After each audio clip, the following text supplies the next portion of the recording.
Everyone, so I am filming this video to give you an idea of the Toulmin model. So quickly, let me give you a background about Stephen Toulmin. Stephen Toulmin is considered a contemporary philosopher in rhetoric, and he was one of those philosophers that subscribed to the idea of the positivist movement. So the positivist movement at the time was a movement that basically wanted to interpret everything around the world like a mathematical equation. They said that everything had a right or wrong answer and everything could be solved or created through the use of an equation. So Stephen Toulmin came up with the Toulmin model as kind of an equation to put arguments together, arguments that will be bulletproof and arguments that basically would be bulletproof. Nobody could ever destroy the form of your argument. So I'm gonna give you a quick run through of the Toulmin model alongside an example. So the first part of the Toulmin model that I want to talk to you about is the claim. So as we talked about in chapter 5, a claim is the same thing as a proposition, which is the statement that begins the argument. So take a look at this example that I'm using. So the statement that we are debating is, the United States should not have intervened in the Vietnam War. Now, that's the statement that we're pushing forward. That's what we're saying that should not have happened, right? The next part of the Toulmin model is the grounds. The reason why evidence is called grounds is because when you think of a tree or if you think of a plant, they're only as strong as the soil that they are basically planted on. That's the same way that your argument works. Your claim is only as strong as the grounds or evidence that it's based on. So for this particular example, that grounds that I have is, according to research, the Vietnam War was a civil war. It caused a lot of conflict at home and it was of little national importance or interest. So that's the evidence that we have backing up the claim that we have over here. The next part of the Toulmin model is where it kind of gets a little bit confusing. It is both the backing and the warrant. Basically, the backing and the warrant are what makes the reasoning or the connection between the claim and grounds strong, and it kind of just connects the claims and grounds together. Again, this is not something that I want you to memorize or to use in every single one of your debates, but it is probably something that we should know is there when we connect the claim and the grounds. That's where the warrant and the backing comes in. So the backing for this particular argument is general knowledge of politics shows, and the warrant says, if a civil war in another country does not impact our country and causes unrest, we should not get involved. So as you can see, the backing and the warrant that we have in this particular example are basically saying, yes, this is why this evidence supports this particular claim.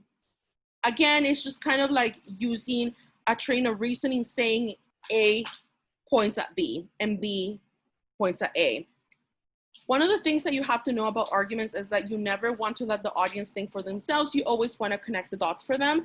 And exactly what the backing and warrant are doing is exactly that. They're connecting the dots for the audience so that there is no room for doubt as to why you're using this particular evidence to support that particular claim. Moving on, we're going to look at the two last parts of the Toulmin model. The next part of the Toulmin model refers to the modality. And the modality, in other words, is looking at how the claim is worded and seeing if the claim leaves any room for doubt. So look at the words in the proposition and think, are they leaving any room for doubt? Are there some words that could have been explained differently or could have been a little more concrete? So if we go back to our claim, the United States should not have intervened in the Vietnam War, there is just one word that I believe that could be leaving room for doubt, and that would be the word intervene.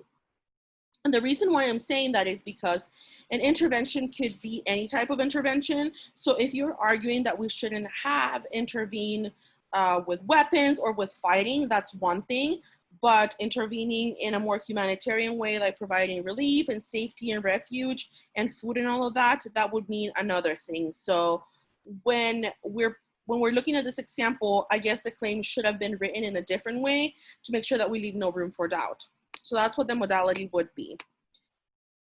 Finally, we are going to talk about the rebuttal, and basically the rebuttal refers to any counter arguments that the other side could use to challenge your claim. So one of the things that Stephen Toulmin talked about is not only building a strong claim and making sure that, you know, kind of like connect all the dots for the audience, but also being prepared for people who are challenging your argument and how you would answer in that case. So some of the counter arguments that might come up when it comes to this particular claim are, one of the reasons why it was beneficial to have the Vietnam War is a big argument is because it was containing communism, and it was the time during the Cold War where there was like arms race, the space race, and all that stuff. So it was important for us to fight any threat that we had to prevent the spread of communism. So that is a big argument that the other side could bring up. And this is an opportunity for us to sit down, think about it, and come up with ways that we could respond to this particular counter argument. A lot of people would have responded with the amount of lives that were lost, the amount of economic loss that we received in the United States, etc. So I hope that this video has helped you understand the Toulmin model a little bit better. Again, I don't expect every single one of you to be able to kind of delineate this in your debates, but I want you to understand that there is some, you know, there's a method to his madness, and it is something that we should like be looking at when we're forming our arguments. The last thing that I wanted to say is that the Toulmin model is important to argumentation because it provides us with an example or a diagram to put our arguments together that can be helpful to make sure that, again, we're covering all of our bases and we're trying to make our argument as bulletproof as possible. I hope that this video helped you, and if you need any help, make sure to shoot me an email and I will be more than happy to help you out.